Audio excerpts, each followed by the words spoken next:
Dramatic vote in the U.S. Senate this morning. Senators passing the big, beautiful bill with a tie-breaking vote from Vice President J.D. Vance. Now, this massive tax and spending bill, it puts money towards defense, energy, and border security, but it also makes some pretty substantial cuts to Medicaid. Now, senators worked for days to pass all of this, including a 24-hour vote-a-rama on amendments. Democrats are concerned about the cuts to the health care system.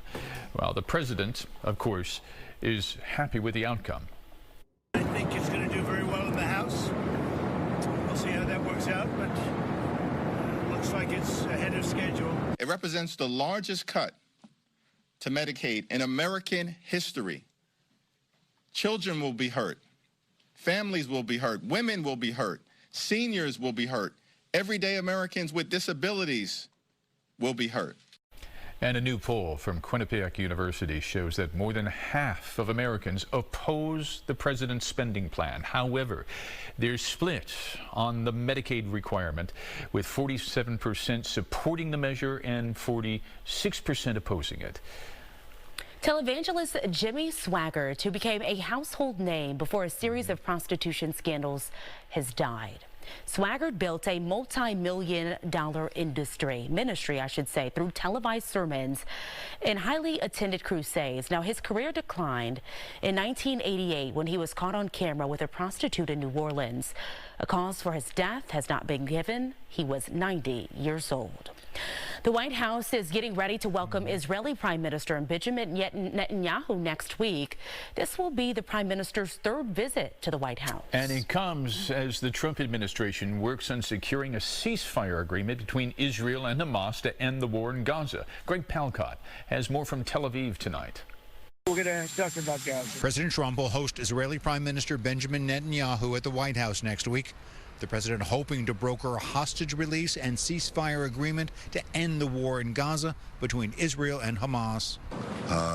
These meetings come following the great victory we achieved in Operation Rising Lion. Capitalizing on success is just as important as achieving it. Israel's 12-day war with Iran also on the agenda.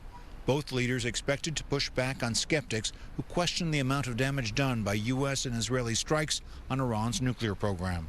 President Trump claims Iran's program has been, quote, obliterated, but experts say it may only have been set back a few months. The place was decimated. It'll be years before anybody even gets down there. So that's not a priority, but we'll have a report and we'll have whatever we want. We'll get whatever we want from Iran. Talks come as Hamas refuses to lay down arms in Gaza.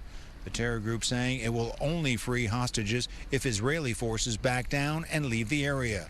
But Netanyahu says he'll only end the war if Hamas is disarmed and dismantled. Meanwhile, in Gaza, Israeli airstrikes continue. More than 24 reportedly killed during a strike on a seaside cafe in Gaza City. Hunger also an issue, with dozens of international charities and aid groups calling for the disbanding of the Israeli U.S.-backed Gaza Humanitarian Fund. Critics saying the program is not doing enough to help those in need. But the Humanitarian Fund says it has delivered more than 52 million meals over 5 weeks and has called on other groups to join it. In Tel Aviv, Greg Palcott, Fox 9.